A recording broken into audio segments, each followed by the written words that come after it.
Okay, so we're going through free agency, but the Browns made the biggest news last Monday, and we would not want to miss that, which, has Bri already reconsidering giving up season tickets. The Browns announced that one,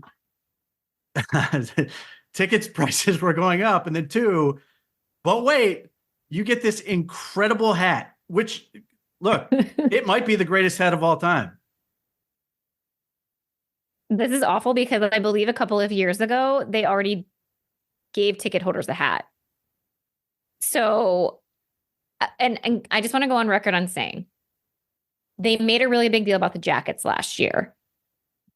I actually personally have a job that is to purchase jackets. Like, it is my career to deliver jackets to mass America. These jackets that the Browns did was complete shit. So as a person that is paying $2,500 all the way up to, I don't know, $20,000 for season tickets, that jacket was not worth a single dime. So do better, Browns. Do better.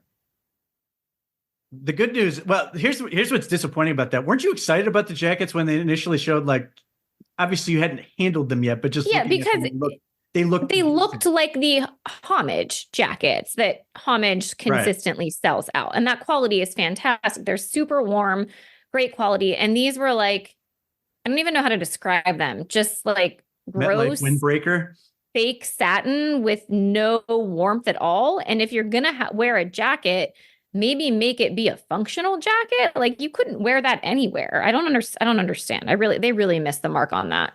Yes. Weird that it was so thin for Browns. Like, it was legitimately, like, as you said, you could not wear it anywhere. Like, you could wear that in, like, spring, essentially.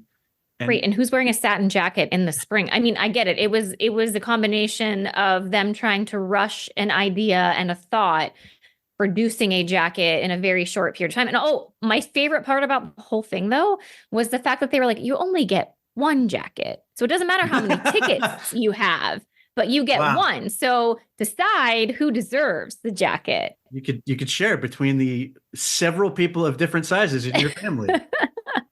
Okay. You each get a piece. Yes. So look, this is classic news dump. Unfortunately, I think it's a bad look for the team. I understand why they do it, but it got virtually no coverage, as you'd expect, because a couple hours later, news of free agency is going down and everybody's paying attention to that. So it's one of those things where you're like, it's just, it is beneath you, both from the pricing standpoint, whatever. Like, I get it, but give people stuff that, like, they want to wear. And at least if you're somebody like Bri, give them a reason to actually, think twice about potentially canceling, because you'd be surprised how much that little effort could go, even if it's not, a huge expense. But anyway, this is actually my plea. I don't know who is in charge of this, but I don't know. I feel like I'm very qualified for coming up with things that are really good and working with product that actually people will pay for, like legit will pay money for. So I don't know, maybe reach out, Browns. This is my pitch for you to hire me to figure out how to make good season ticket holder presents. Yes. There's two things Bri needs. One, to sort of get into the is it Christian Juszczyk niche, and get more jobs. Bri needs more stuff to do. Anyway, so last we talked, we were getting ready to go into free agency, and my last thing was just sort of like, I didn't have super high expectations, but I was just sort of like, Andrew Berry, do your thing. And it might have been the next day after we recorded that they traded for Jerry Jeudy. It was literally the day after. Yes. Yeah. So, it's always nice that Andrew listens and responds, and Britton may have listened and said, get to work. So that was their sort of big move of free agency, even though it was a trade. They gave up a 5th and 6th round pick this year, and they got a receiver that I have questions about, but is clearly worth what they gave up for it. They're not married to him, and just makes them better. Yeah, listen, we both felt like wide receiver was a position that was going to be something they had to address. I think the verdict on Jerry Jeudy is out there. However, I'm okay taking a gamble on him, especially given the fact that this was very similar to what they gave for Amari Cooper. To me, when you trade away these later round picks, those picks are also pretty unproven. So it's nothing. Like, I am totally fine with it. It's worth the gamble in my opinion. And to be honest, we know that players can have success when they go to different teams. We see it happen all the time when players leave the Browns. They will go on and have success elsewhere. So once again, I'm okay with this sign or with this trade, and I think there's more upside than there is downside. Yes. So, one, as Bri noted to me, she looked through the draft and realized there's not a whole lot of depth this year across the board. There just isn't. And this is a product of what we've seen, the end of the COVID run. And then we're seeing sort of NIL make an impact where kids are staying in school longer, which I don't have a problem with at all. Like, one, get your money. And two, if it gets somebody to like stay and finish their degree, I'm good with that too. So like, I have issues with how the calendar works and the choices that are being made that sort of force people into weird positions. Like, we're seeing this right now. We're not going to get into the whole thing, but right now the NCAA tournament is about to start. Yep. For both men's and women's basketball. The transfer portal has just opened. Like, that makes no sense to me on its face. Even as I'm full on into player empowerment, get your money, all that stuff. Like, there are things they can do to make this process make more sense. Like, so getting away from that. So to me, I think the Browns, I'm of the opinion that the Browns basically said, we want to make sure these picks are this year because we don't feel good about what's in this draft overall. Now they're sitting there with 5 picks now, which they may end up with more before all said and done. But like, I'm happy with what they got for it. And then the other thing that made me happy about it was, and I said this at the time, Jerry Jeudy for $12 million, you're going to feel like people are like, ooh, that's a lot of money. And my thing was, wait till free agency starts. It will feel like not very much money. And right. Calvin Ridley gets $92 million over 4 years. He's basically the same age as Amari Cooper and done way less. And I love his press conference where he's like, I'm worth this money. I'm the type of player who's worth this money. And then told them he wished he could have stayed with the Jags. It was spectacular. But yeah, that's where we're sort of at. So there are all these reasons I like the deal. Here's what I've noticed over the course of the week. The more things the Browns did, and I could be reading this wrong from a person who was sort of in that, Browns aren't really doing much to okay, call me out. Getting increasing levels of excitement with the more things they did over the course of the week.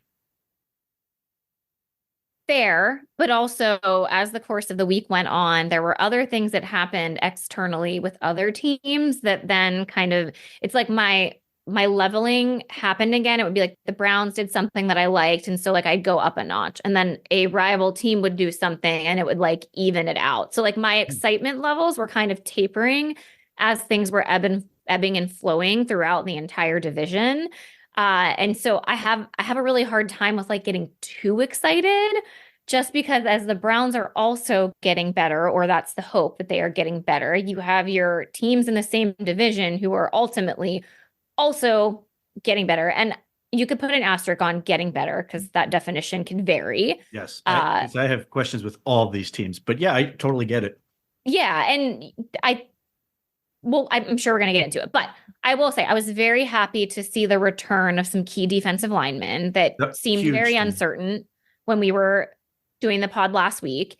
So I thought that was huge, and I was very, very happy about that. And then the one that like really set me off was Mike Rabel on Friday afternoon. Like, that actually made me very excited that it's not just adding talent at the player level. This is also very, in my opinion, if this is any statement for those that are out there kind of doubting Kevin Stefanski and or Andrew Berry, Kevin Stefanski now has, in my opinion, 2 guys on his staff that could very well take over his job.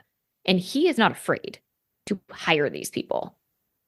Like, Yeah. does that not give you the most confidence in the world? Number one, of how the organization feels about Kevin Stefanski, but also how he views himself.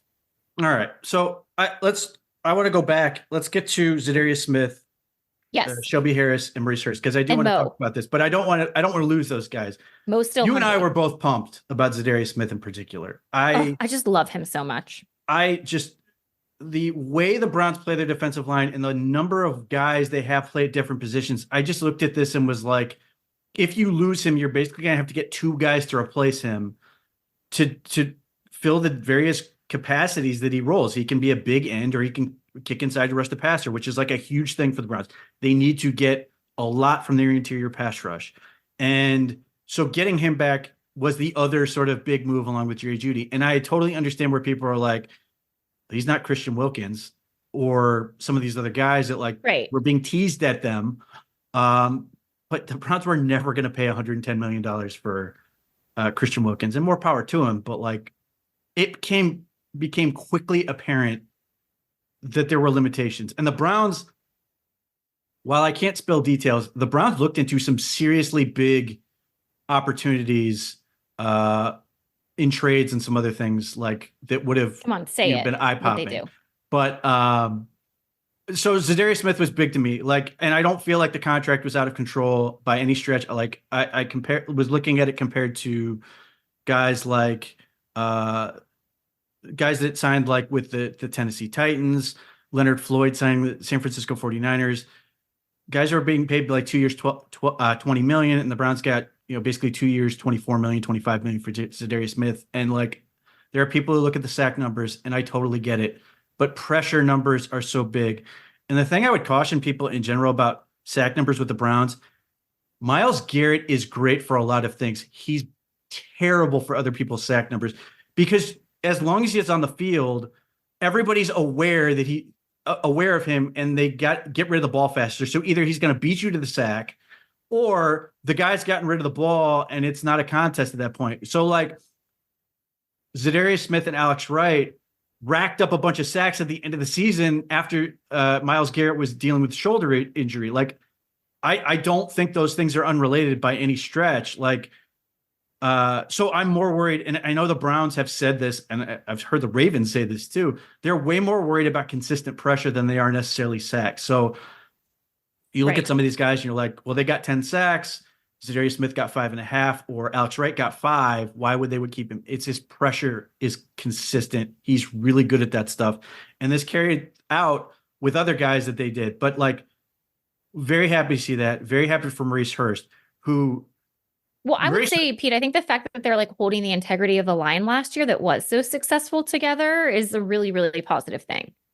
The line, the continuity. They are all buddies. They are all besties. They want to go on this defensive line. They want to play together. Yes. Maurice Hurst cannot keep a secret. He's basically all but confirmed the Browns are going to Brazil. It's just said flat out on Browns Daily or whatever.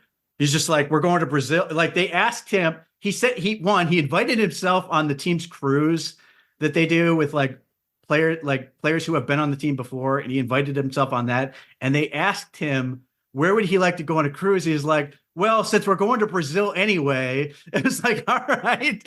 So, that is out there that the Browns are going to play week 1, which is a giant pain in my ass, but whatever.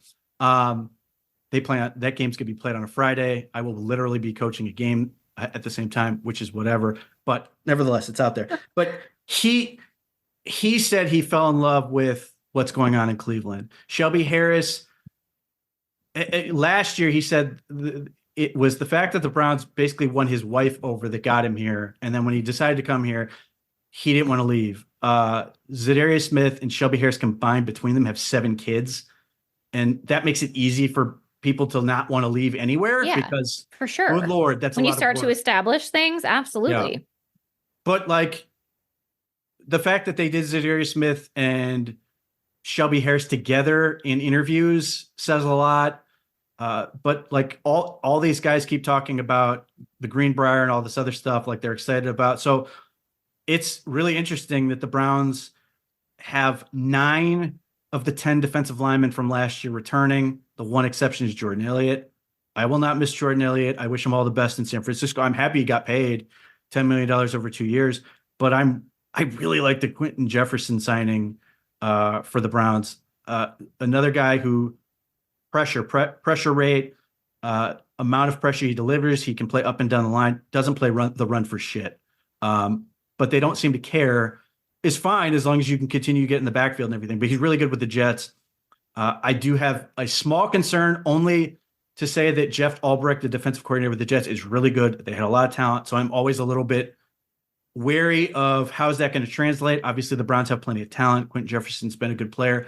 But I would not be surprised if there's ever so slightly of a sort of receding just a little bit, but just having another 300-pound guy, 290s that can get after the quarterback from the interior is a big deal. But overall, 9 out of 10 guys returning, guys who are good for this team returning, and the fact that all these people are really happy to be here are all things that I look for. And I'm like, this is good stuff. Yeah, when you have players excited about joining the team, yes, again, like that's exactly what you want to hear. Now, the Vrabel part of this. Mm-hmm. So Vrabel, this is a thing that is done a lot in college. It's occasionally done in the NFL. The Browns have actually done this before, but not on the coaching side. A couple of years ago, the Browns had brought in a former Colts GM that Andrew Berry knew, Ryan Grigson, who was let go by the Colts, and he came in and did consulting work with the Browns. It is a great job for NFL guys who are sort of waiting for their next big thing. Now, Ryan Grigson, GMs don't generally get another GM job, but nevertheless, you have work less hours, you have sort of specific projects you get to work on, but you stay engaged in the game and you do all these things that sort of keep you around. And if you're Mike Vrabel, you're sitting there going, this is perfect because I'm involved, I get to contribute, I get to stay around, and I'm going to be in the next hiring cycle. Like, this is a 1-year gig. I would be stunned if Mike Vrabel is not hired as a head coach in 2025. But in the meantime, he gets to just be this guy that's going to be in the building and is like the devil's advocate. There's certain things that he wants out of this relationship. He wants to get better on the personnel side and get this was a headache with him with the Titans and dealing with various GMs that ultimately was like they did not do well in that element, and he wants to get better at that. But like, if you're a team like the Browns and you are building a new offense, you have this guy in the building where they can go to him, hey, this is what we're trying to do. What would you do to stop this? Or Mike Vrabel could just be like, this is the type of stuff that gives me problems. And the Browns can sort of get answers to questions long before the season comes up from a person who has a completely different perspective. Now, at the same time, he also obviously has a previous relationship with Jim Schwartz. So could he contribute in sort of a defensive capacity and sort of different adjustments that they might do? Sure. But I think the larger focus is going to be helping the Browns come up with answers for the offense they want to build. And to your point, one, as I've always said, Kevin Stefanski is hyper competitive. Like, he is not afraid. He wants to win. Yeah. He wants to do everything he can, which is what we all want. Like, everybody talking about standards and everything else. Like, the Browns continue to say, we are not satisfied with this. We're going to work to get better. I love that part of it. And then the second part is like, you get a former head coach who's obviously had success, and you get to just have him around and just sort of get his perspective on things. So like, these are all things that work in the Browns' favor. The part of this that there are inherently people who are going to be like, well, this puts pressure on Stefanski. I guess. I mean, I don't think so. I think that we're going to see contract extensions get worked out sooner than later. But I don't sit here and think Jimmy Haslam's like, hey, I could have this guy coach for my team. Kevin Stefanski's beaten him twice. Like, he's watched those games. Right. So it's not like, I think that's more of a fan-made thing than anything else. Now, my suggestion is that Mike Vrabel is recorded doing various emotes as a coach. And then you can push a button when you watch the game. And when something happens on the Brown sideline, you see Mike Vrabel reacting in his Browns gear, doing things that you want a head coach to do. So that for the people who desperately want their coach to emote harder, there's always that Mike Vrabel there being big and emoting in a way that makes you feel very validated. Like, yes, this is exactly what I need for my head coach. He could be he could be firing up the line. He could be yelling at the official, whatever you want.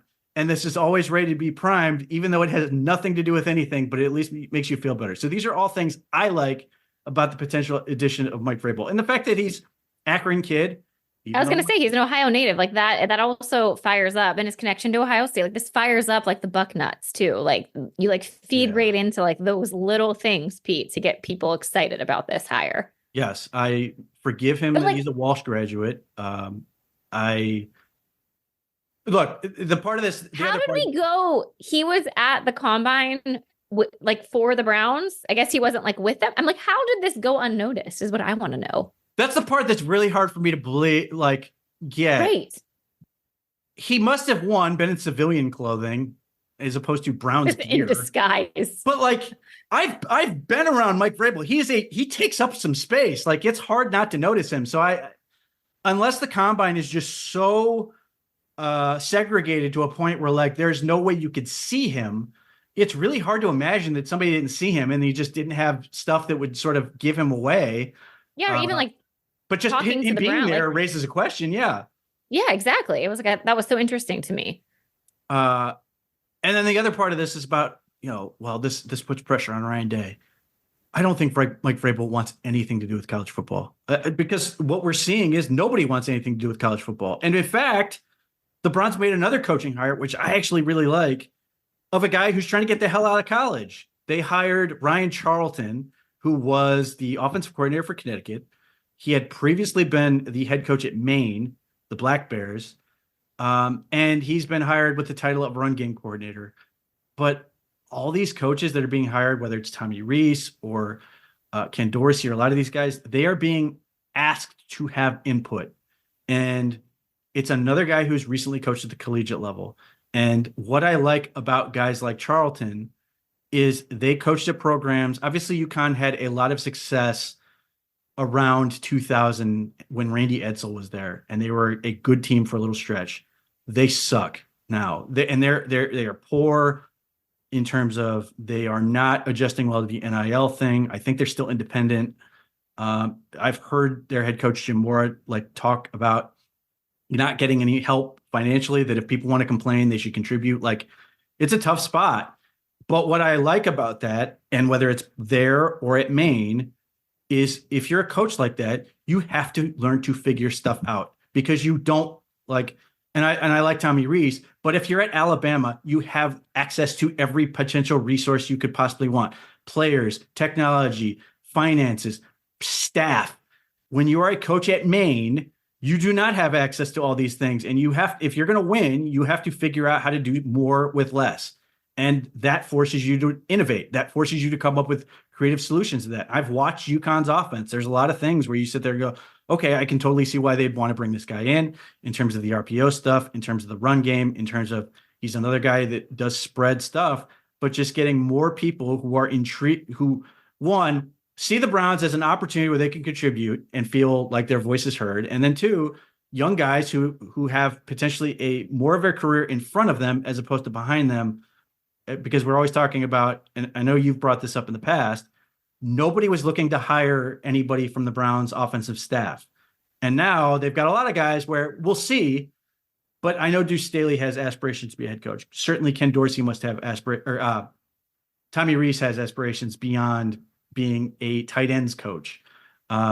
This guy's been a head coach. Mike Vrabel is obviously going to be, and there's nothing they get from Mike Vrabel getting a head coaching job, but just the fact that these are all people who have incentive to be good at their job and find ways to get better because they want to be more marketable. Mike Vrabel is literally using this as a way to make himself more attractive for the next hiring cycle.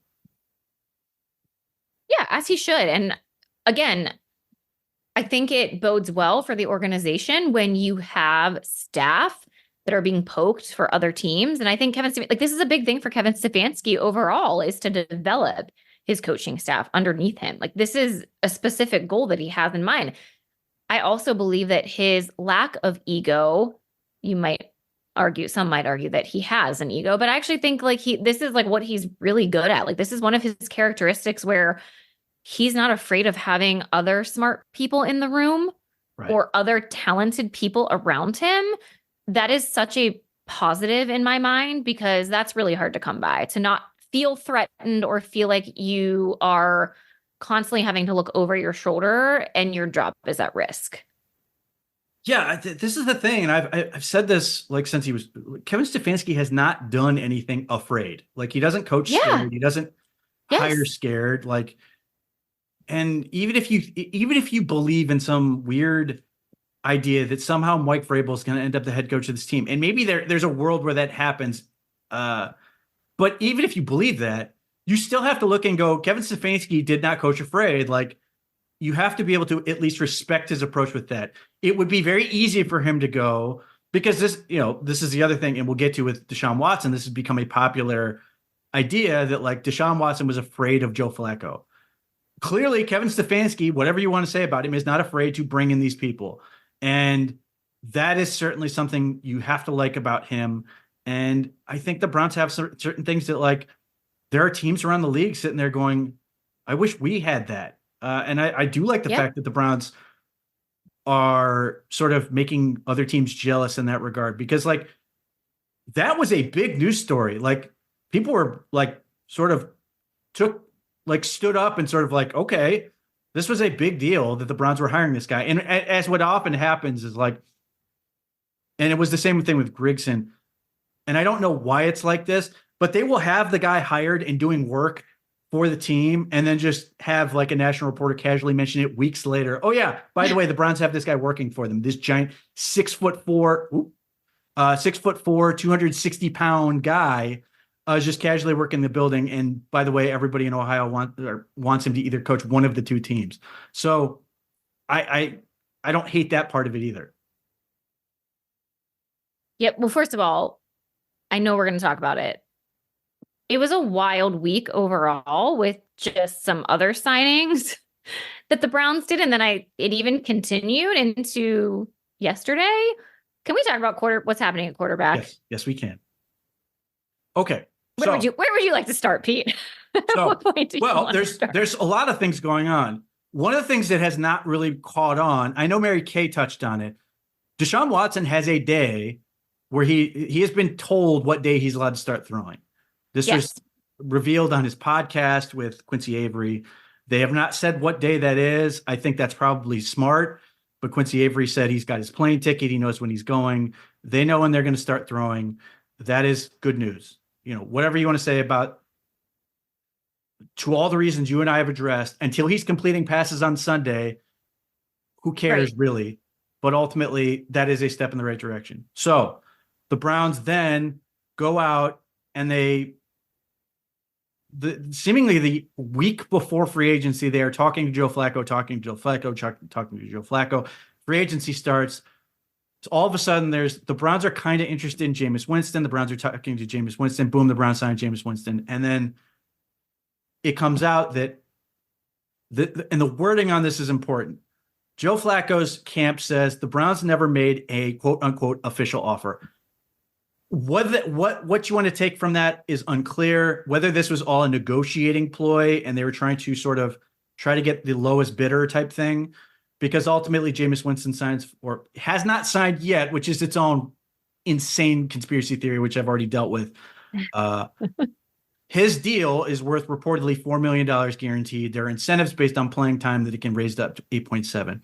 Joe Flacco then signs with the Colts, 4.5 million guaranteed, can get up to 8.2 million or 8.7 million or something like that. So Jameis Winston signs. Jameis Winston is one of the most colorful players in the NFL. Now, there is an element to this, which there's an ick factor with Jameis Winston, and there's no getting away from it. And I don't mention this to denigrate Jameis Winston, but in the same way that I'll use this as an example. If Bri had a friend who was talking to a guy who she knew and knew something bad happened with this person, she would tell that person, even if it was like a decade ago. It would probably, maybe not crab legs. Maybe that's not rise to the level of this is a big deal. I don't care about the crab legs part. The other stuff is worth mentioning, even if it's a decade old. In 2013, he was accused of rape while he was at Florida State. It never they were never charged. Now, this became a whole fiasco because Tallahassee PD has a horrible reputation of being viewed as a police department where Florida State is the only game in town, and they have a reputation of protecting athletes because they are the only game in town. Jameis Winston had won a national championship. He was a huge, huge star for them. And to be fair, they haven't really done a whole lot since he left. So there's that aspect. The other part of that is that even though charges were never brought, the woman, Erica Winston, I believe is her name, she sues Florida State for Title IX. Title IX, the school and Winston ultimately, or not Watson, I think is her last name. Anyway, the woman and the school then come to a settlement for about $950,000. So whatever did or did not happen between Winston and this woman, there was enough there that the school felt they had to settle with this woman. Beyond that, there's another thing where he is sort of caught, or at least he admitted fault to it an extent. 2016, he's in a Uber and he gets sued by the Uber driver for groping. I'm not sure. I thought there was video, but I think the video was like grainy or whatever. Ultimately, the Uber driver sues Winston. They settle out of court. I don't think her name was ever released. And two, I don't remember if the amount of money was covered. If it did, I wrote about it.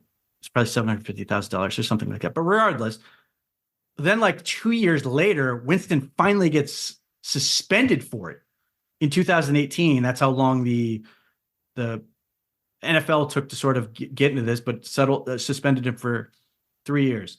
Now, as much as I'm going to beat up, it sounds like I'm piling on Winston. I will also say, since 2018, we have not heard, or 2016 with this thing, we have not heard anything about Jameis Winston.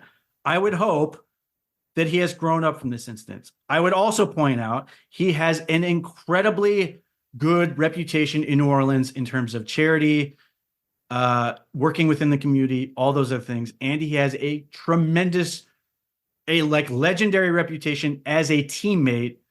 Teammates swear by him. Now, I would also point out, as I'm saying that, teammates love Deshaun Watson. So there is sort of multiple elements of this. But Jameis Winston, and in all of this time, Jameis Winston has also become like the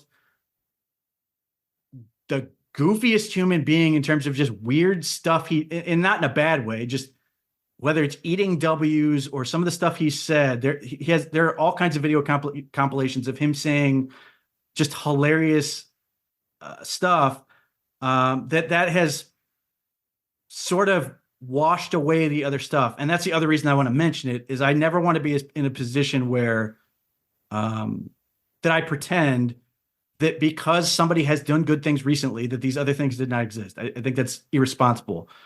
It doesn't mean I'm going to constantly bring up Winston's off-field in the same way we don't constantly bring up Watson's off-field stuff, but it's out there. You can judge for yourself, but that's sort of where we're at with him as far as him, the player. He's a capable quarterback. In a lot of ways, he's like Joe Flacco to the nth degree. He throws the ball even further down the field. He throws more touchdowns and more interceptions. So there is an element. And he's younger. And he's 30 as opposed to 39. And I think that's a huge deal. I think so too. I think that's what a lot of people were missing in the conversation when it came to Joe Flacco and not re-signing him. I mean, I get it. We live in an age where it's really fun to have those stories. And for what Joe did, there's nothing wrong with celebrating that moment in time, but it doesn't mean that he is deserved of re-signing with the Cleveland Browns and being a suitable backup plan, like a backup plan going into next year. And when you look across the entire NFL, how many teams were in quarterback need last year? A whole lot. And not for just like 1 or 2 games. It was for an extended period of time. It was in the playoffs.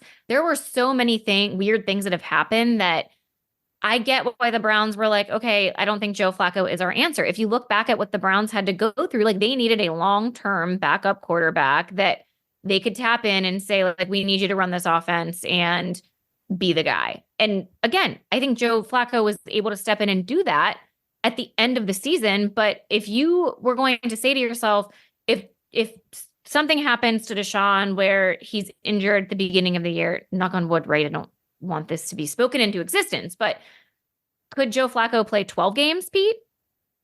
This is where I'm very worried. And I've said this, like, I've looked back in NFL history in terms of like quarterbacks who had like a really nice run. And there are two that really stand out. One is Randall Cunningham. He was laying linoleum in New Orleans or in Las Vegas. That was what he was doing when the Minnesota Vikings signed him in 1998. And he had that monster season where he's just throwing the ball to Randy Moss all the way down the field and everything else. Yeah. They ended up in the NFC Championship. The missed field goal doomed them. And then they went to Dante Culpepper. Like, he hadn't played. And there's this element of like, and I do think this is a thing with Joe Flacco. He was well rested. Now, I'm not going to discredit the possibility that pickleball is the secret to quarterback success in building up arm strength. But one of the things that was commonly mentioned was his arm looked stronger than it had in a while. And he wasn't throwing thousands of passes. He was throwing a couple times a week with his brother. The other guy that jumps out is Steve DeBerg, who has backed up some of the greatest quarterbacks in NFL history. And then had one weird year with the Chiefs the year before they got Joe Montana, I think, where he had a great year. But like, that was it. And like, I think people underestimate just how difficult that is. And we live in a world where Tom Brady existed. And I think it's very easy to talk yourself into, well, these guys can just keep playing and playing and playing.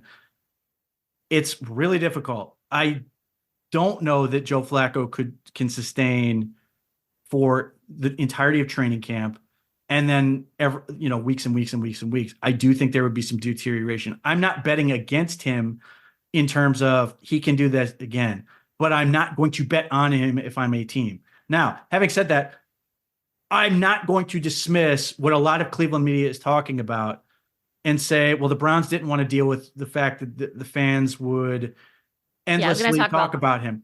However, that conspiracy, if you will.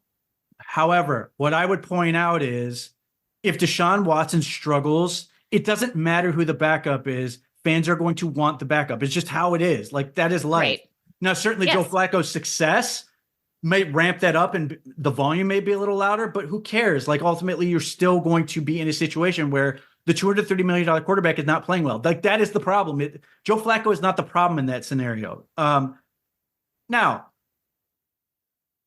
the other part of this that sort of gets lost, and Joe Flacco deserves a ton of credit. It was so much fun to watch Joe Flacco play. The team was fun. And Joe Flacco, I think, in some ways got an outsized amount of credit. That's not to say that Joe Flacco was not good, but like, he became sort of the avatar of what the Browns were, just find a way to win, all this other stuff. But like, the defense was really good.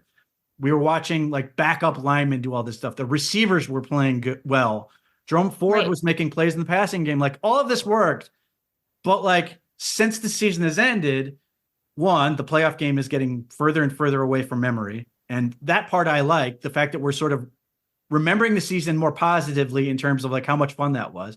I'm for that. The problem I have with it is now we're like shifting way more credit to Joe Flacco, and we're now losing our minds in the other direction. For one thing, like, one of the things I keep hearing is, well, what if Deshaun Watson starts like 2-5?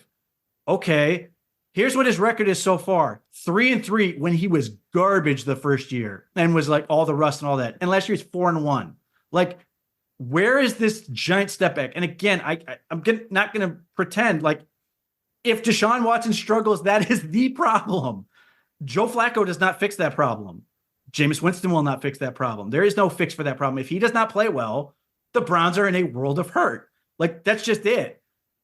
Now, we add in this whole other thing where the Browns then and well, by the way, since Joe Flacco's on the Colts, there's a chance the Browns could play him.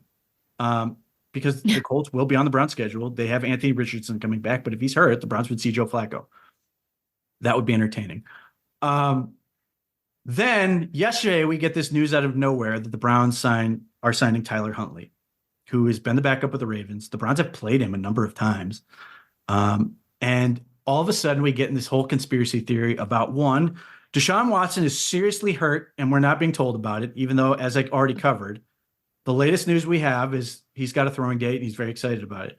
2, Jameis Winston has backed out and is not going to sign with the Browns. And he has not signed with the Browns yet, but there's nothing to say he will not. What's funny about that particular thing is no other team, fan base, news media seem to care that the Browns signed Tyler Huntley and what that would impact as far as Jameis Winston goes. Nobody. Like I looked and like there was this thing that like, now Jameis is going to go sign with the Broncos. Nobody in the Broncos seems to care that Tyler Huntley signed with the Browns. And then it was, well, they're going to get rid of DTR. And so far, all I've heard to this point is Tyler Huntley is signing a league minimum deal to be the Browns quarterback. And you can take a lot of things from that. One, Tyler Huntley's not that good. Like there was not a big market for him. And 2 years ago, I was pretty high on Tyler Huntley. Like I thought he played really well in relief, and then he hasn't gotten better. Like it's been largely the same. And the Pro Bowl was ridiculous. The fact that he's been more Pro Bowls to Flacco is hilarious to me, but it's just stupid. It's an indictment of the process of how the Pro Bowl works. And there wasn't a market for him. Like the fact that he's basically PJ Walker, really, or Josh Rosen. Like guys that people know by name, but like there wasn't much there. And then the other part is the Browns are not messing around. Like the Browns were criticized last year because people didn't feel like their plan behind Deshaun Watson was good enough. So now they've gone to the nth degree to make sure that they've got this. The other part I would mention with Flacco, and the other part I think people have sort of are forgetting, is that like Kevin Stefanski got a lot of credit. I think he was warranted for it, that they are able to find ways to win with these quarterbacks. If he can make Joe Flacco better, even if you, let's say it's 90% Flacco and 10% Stefanski, if you apply that same 10% to Jameis Winston, will he not be better than Jameis Winston has been if he has to play, which obviously we don't want, but like the people are pissed about this are giving Flacco that benefit and then not also giving it to Winston, because when the Browns signed Joe Flacco, most people were reacting going, he can't play like this. He's not going to do anything for us. And then everybody was surprised. So like, I'm not obviously with any of these things, I would say wait till they prove it. But I would also say like Kevin Stefanski has gotten Baker Mayfield to play better. He's gotten Jacoby Brissett to play better. He's gotten PJ Walker to win 2 game-winning drives. He had PJ Walker, DTR to get a game-winning drive against the Steelers. Joe Flacco played really well. Like there is a level of benefit that Kevin Stefanski has that works to help the quarterback position. Like that is to me, when people talk about pressure, all these other things, like that is to me the number one selling point. And part of the reason I think Mike Vrabel is not employed right now. I think he's a really good coach, but that's an area where he's not been very good. His quarterback play has been miserable. I think Stefanski does a really good job with that. I think that should be applied. That benefit should also be applied and given to Winston in some ways, that if he can help Winston play better, can he not get a 30-year-old version of that Flacco magic if we have to? That doesn't mean it's going to be the same way, but just in terms of quarterback plays for the Browns, quarterback gets better because they're in this offense, in the system, everything else. Well, can we not? I feel like there's just something else underlying here that's happening. The fact that this is such a big topic of conversation of backup quarterbacks and not re-signing Joe Flacco just leads you to believe that the confidence level of Deshaun is wavering in this fan base in total. And yes. And or panic that he maybe isn't as isn't going to be ready to come back, or the shoulder is still a bit of an unknown, which you touched on a little bit. But the fact that there's this much discourse on who the backup quarterback is or how this quarterback room is shaking out overall is an interesting one. And like my immediate thought was you had Dorian Thompson Robinson starting games last year. Yep. Like he was a viable option. And obviously with him, you have to think they're not going to obviously have 4 quarterbacks on the roster. That's not an option. Like this isn't going to end up how this whole thing is shaking out. I don't hate the idea that I've seen kind of thrown out there is, will any of these quarterbacks kind of be used as a potential trade bait as you go into the end of training camp situations? So once again, I think a lot of us are probably reading maybe too much into it. I think with Deshaun Watson being more of a, he's obviously just, it's not a universal quarterback that people are going to root for in this fan base anymore. Like it's split pretty much down the middle of you're either hardcore Deshaun Watson, like you're okay with him as your quarterback, you are despise him, do not want to root for this team anymore. And then there's a group that's kind of in the middle of like, I don't know how to feel about this, but I'm a fan of the Cleveland Browns. And so you're grappling with all of these certain situations where it's just, it's tough to kind of work through all of these things. So you have a guy like Joe Flacco where you're like, well, he's super likable. He is an older quarterback. He had a really fun comeback story. So I get why people are like so upset about it, or they can't just move past everything that's happening, because the back half of the Browns season last year, they became a really fun team to root for. And that's not lost on me. So now we have to go back to this stage of, once again, there's this internal discourse that we have to work through as fans. And then you also have a quarterback in Jameis who, again, very similar, where you could argue that he's not super likable either. So will people be clamoring for him if Deshaun ends up looking not himself? Probably not. You're probably not going to have people rooting for Jameis to step in.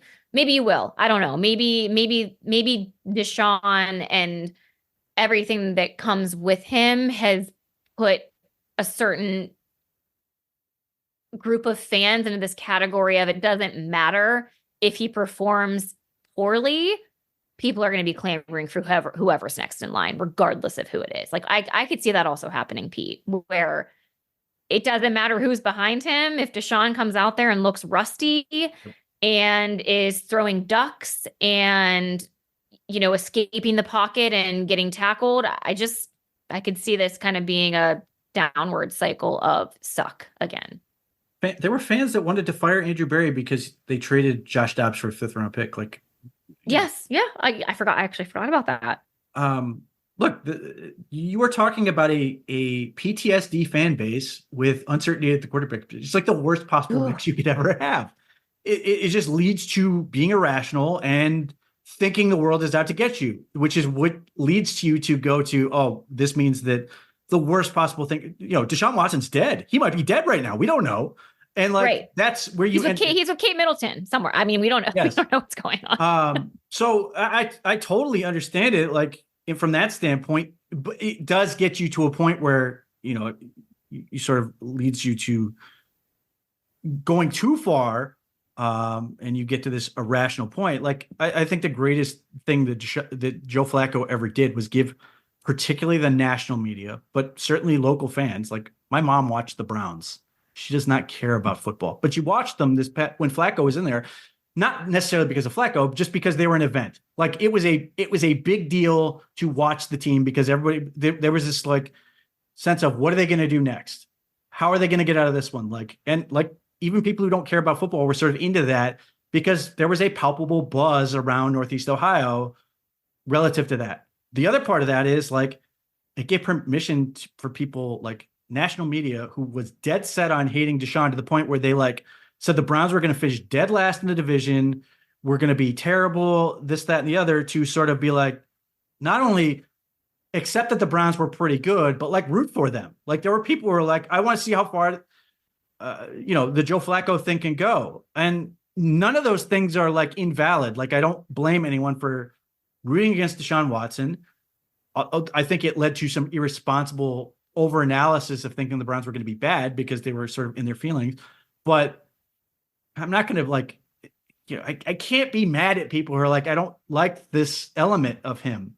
So, Flacco was sports washing the Browns in some ways. And I think the Haslams have to be super grateful for that element of this, that like, whatever happens this year, the fan base is going to be what the fan base is. But I think from a national perspective, there's not going to be quite the vitriol with the Browns as a team. Like undoubtedly there are people who are going to say, we don't think Deshaun Watson's good. We don't like Deshaun Watson, this, that, and the other. But I think we are past the Browns are bad as a thing. Correct. I think so too. So those things are all interesting. The last thing I would point out with the Tyler Huntley thing is just this. Like, the natural reaction is, why would he come here? I think at some point you have to be like, there are people who like what the Browns are doing. Yes. Coaching wise, what they're doing in terms of the team and stuff, that like there is an attraction to go to Cleveland. If you're Tyler Huntley and you're saying, I think Kevin Stefanski and the staff they have there is good for me, even if I don't make the team and they trade me or something, like it's worth going there for that. Like, this was a thing that would happen with Bill Callahan when he was here, is there were guys who would either sign for the practice squad or end of the roster types who were going there simply because Bill Callahan was the coach and they thought, yes, he'd be good for me. In fact, one of the guys who works for the Browns, he was a prospect out of Harvard, who was an offensive lineman, who his dad was like in contact with me because he liked that I liked his son, and had emailed me. Is like, he's going to sign with the Browns practice squad. And they ultimately signed with Washington at that time. But like, he was like, because he wants to go work with the offensive line coach. Like, Tyler Huntley may simply look at this as I want to go here because this is going to be good for me. And it doesn't have to be anything beyond that. Now, there's a possibility that he gets traded, or don't rule out the possibility that he ends up on the practice squad, like they did with PJ Walker, right, which would be great for the Browns. Like, there is an element. We saw this happen last year with like Maurice Hurst and Tristan Hill, where they paid out like guaranteed money. I think in Tristan Hill's case, I believe it was about $500,000. And it's basically like, hey, if we cut you, you're going to get 500 grand, but like, we want you on the practice squad. You already got the 500 grand and you're here. You might as well stick around. Like, there is a prudent element to that type of recruiting. So that is another part of this where I think there's the real possibility that people just want to come to Cleveland because of these other things that can help them. I was going to say, to go back to your PTSD quarterback comment, you're not wrong. And to kind of add a different layer to that is, you watch the Pittsburgh Steelers go and get Russell Wilson and Justin Fields for like nothing. Like, there's no, it's such good value. And I will say, now there's a reason why Justin Fields. You were in your feelings on this one. You were not. I am very in my feelings because I have to work with all of these people. But I guess part of me is like, everybody thinks that Russell Wilson is washed, right? He's not the same Russell Wilson that he was. Mm-hmm. You could also argue that we don't know that same thing about Deshaun Watson, except we paid a lot of money for him. Mm-hmm. Russell Wilson, the Broncos can take that cut. Mm-hmm. The Pittsburgh Steelers really had nothing to lose on that. And so to me, when that news broke, I'm like, great, because I have so much trauma associated with the Cleveland Browns, I'm sitting here thinking like Russell Wilson will play his best brand of football now that he is a Pittsburgh Steeler. Like, that is what I'm fully anticipating happening. And then again, I have to find out that Justin Fields is also going to the Pittsburgh Steelers. So there's going to be, I don't know if you want to call it a quarterback battle, whatever it is, there's no guarantee on who the starter is. But the fact that I do think that there's still upside in Justin Fields. And again, they pretty much got him for nothing, a bag of Skittles, if you want to call it that. And we still, as a Browns organization, about a fan base, I shouldn't say organization, as a fan base, maybe me specifically, I might be on an island. I just feel like the amount of money that we invested, and it's still an unknown 3 years later. And so that to me is terrifying. Yes. No, I mean, there's no getting around that. Like, you are entering year 3 and you're not happy with what has happened. You know, you're thrilled that you made the playoffs, but like your entire season still rests on the fact that you don't know what you've got. Now, Yes, you made the playoffs not by your quarterback that you paid that amount of money for. Like that, So, that like, is what's concerning to me. yes, like I don't want to say you were lucky, but like it feels like The so return on many things had to investment go has right, not been there yet. which is weird because what's happening is like you're getting all these like national people looking at the Browns and going, well, they needed all these things to go right.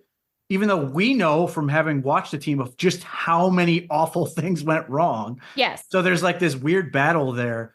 But the PTSD and the Steelers thing, it works in the opposite direction. The Steelers get the benefit of the doubt with just about everything. They do for sure. And to your point, like I do not write off Russell Wilson. I watched him. He was statistically was not great, but I watched him beat the Browns with his brain. Yes. With the it also feels very clear that Sean Payton and Russell Wilson that wasn't who he wanted. And so it felt like it was destined that this breakup was going to happen regardless. That whole thing felt very tainted, but you're right. Like for as bad as Russell Wilson was, he still had no problem carving up the Browns. And that is terrifying. So the Sean Payton element is fascinating because from what I understand, he went to the Broncos with an open mind about Russell Wilson was thinking, yeah, I'm into this. And then once it became clear that it wasn't what he thought it was going to be, it was just like, we're done. And I'm ready to move on, and treated him like that. And you saw the whole contract mess and everything else. But like, I do think Russell Wilson could be a good fit with Arthur Smith's offense. I do think because he's a smart quarterback, he can do things. I don't think this would suddenly vaults them into being a good team, but I think it would be a mistake to write them off because you think Russell Wilson's just going to suck. Now, it'd be great if he did. I'm all for it. I have more faith in Russell Wilson being a pretty good quarterback than I do in Justin Fields doing much of anything. So that we'll see what happens with that. But I do think that dynamic is going to be interesting. But like, that's the difference. Like the Browns wide receiver room looks it's far more proven than the Steelers quarterback room. And yet there's more general optimism regarding the Steelers quarterback room than the Browns wide receiver room. And it's just because of the Steelers have figured it out. The Steelers have always found a way to win, even though their fan base is pissed and saying, we want to get rid of Mike Tomlin. We're tired of being 10-7. We want to be better. This is, I saw it described as the Steelers are going through a midlife crisis right now with what they're doing roster wise. Like there's the potential that they could continue to be what they've been, or this could backfire. But weirdly, like the Browns have not earned that benefit of the doubt. They've been to the playoffs twice. They've won one playoff game. Even though I feel good about the direction of the team from an organization standpoint, like I also can't argue that they have not done enough to be able to like warrant the reputation of being a consistently good franchise. And then the Deshaun Watson angle adds to that, where you're sitting there going, distasteful elements to that. And the fact that he has not played to what we want. Like we can all look at the Ravens. Right, it's the culmination of the two. Yes. We can all look at the Ravens game, and he was great the second half of that game. But like, okay, like do it again. And here's what's going to happen. Let's say the Browns play the Eagles week 1, and Russell and Deshaun Watson throws for 300 yards and 4 touchdowns. Everybody will be excited, but there will definitely be an element of do it again. And again, I don't think that's unfair either necessarily, and I understand it, but I do think that's the part of the Flacco thing where I think could have a carryover effect with Deshaun. Even if he does well, I think there's going to be an element of, okay, but that's what you're supposed to do. And I don't think that's unfair at all, but I hope it does not prevent people from enjoying the season if the Browns are indeed good, if they are what we hope they are. And I think it will take time, and I think they will get there. But I think that may be a factor we run into where people are like, okay, I've seen you do it 1 game. Can you do it for 4 games? I saw Joe Flacco do it for 4 games. Yeah, and that's what he should also expect out of himself. It should be this is not an exception. This is the standard, especially when you have guys in the division and even just in the total AFC that are proving that they are capable of being consistent. And as you mentioned, we have one half of one game to equate to being good. Maybe one and a half if you want to combine some other games. But in 3 years and that amount of money, that's just not good enough. And it's okay. It's okay to have those expectations. The Browns clearly proved last year that with whatever standing quarterback was going to be the starter and play the game, they could still win football games. So now it's up to the quarterback to be able to be consistent and be the reason that they're winning football games, not the exception. Yes. And in that respect, I think that it's a good thing that the Browns have a good enough team that they're able to do that. But to your point, the Browns have paid approximately $92 million for the second half of the Ravens game. So I understand if you're sitting there going, that's not enough. Like, no, it's definitely not enough. It's like you want to compete with the Kansas City Chiefs, like take the Steelers out of it. Like you want to compete directly with the Chiefs. You want to go up against that dynasty. Well, that's a tall glass of drink, a tall glass of what's the saying? A tall glass of water. I've lost my ability to think now, Pete. Anyway, so overall, I think there are people who are, I don't want to say disappointed with free agency. I do think that some people were sort of hoping that they were going to get this big splash move, and people were talking themselves into this notion. I think ultimately the Browns have done largely what I expected them to do, even if it didn't necessarily take the form I had in my head in terms of the Jerry Jeudy trade. I love the fact that I don't know if Nyheim Hines is going to do anything for this team, but he's just fast, and the Browns are faster on offense, and I do think that fits the direction they're going. And the defense is largely saying, hey, we were the top defense in the league. Let's not mess around with it outside of some tweaks and just figure out how to take this group to another level. I'm fine with that. There are a lot of questions that need to be answered in terms of, how do you get past the Texans game and how do you avoid that type of thing? And then everything on offense, is building this offense and then the quarterback. And the quarterback's going to be the topic. It's March 18th as we record this. So we've only got a little under 6 months until that. And then he will still be the topic because at least at that point we're playing real games and we'll see where we end up. But as usual, I'm cautiously optimistic about where this team is going. But it's got that major question mark. That's the difference between good team and great team, making the playoffs and being a contender. And I think that's the bridge they've got to cross. I think whatever you want to say about the Browns, they have not done anything that suggests they are content with what happened last year. That's the one thing I can say about this team. Deshaun Watson could be an absolute cluster F at the end of this and be a complete disaster. But the Browns, for everything else, they have worked like they want to be. They're doing everything a good team would do, a good organization does to stay competitive. And it's frustrating, that we're sort of sitting here going, I don't know what's going to happen, but I do take solace in the fact that there's no stone left unturned. No stone left unturned. No, I'm actually not disappointed at all. I know it's really fun to think about the big splashes, but we talked about this last week. I think Andrew Berry has proven that he's able to sign free agents, trade for free agents that are able to contribute and be a solid factor to this team without having to sign up for a ton of money. So I like what they've done so far. I don't think that this will be the end of it. And I'm anxious to kind of see how it all comes together with the new staff. Yeah. And that's going to be a fun process. To me, that's a fun process. I'm sure for other people, It's there are a lot of questions about the staff, which is fine. It's totally fair. But that will unfold as we move along. There's a lot to sort of go through in the process as it works out. If you want to support the show, you can like us, tell a friend, do all the things that you do in terms of helping us out. What's funny is the longer we go between shows, the more people I get who are mad that Bri is not available to tape, which is nice that, people want us to record more often. And, as far as we go from here, look, it's a big, tall drink to drink. So we'll see where we go. People are mad at me. I have a Well, special visit. they want, Say hi. what Say they hi want in is they want more of you is the thing. Please. Say Say hi in the microphone. Say hi. Okay. This is why I have no time. True.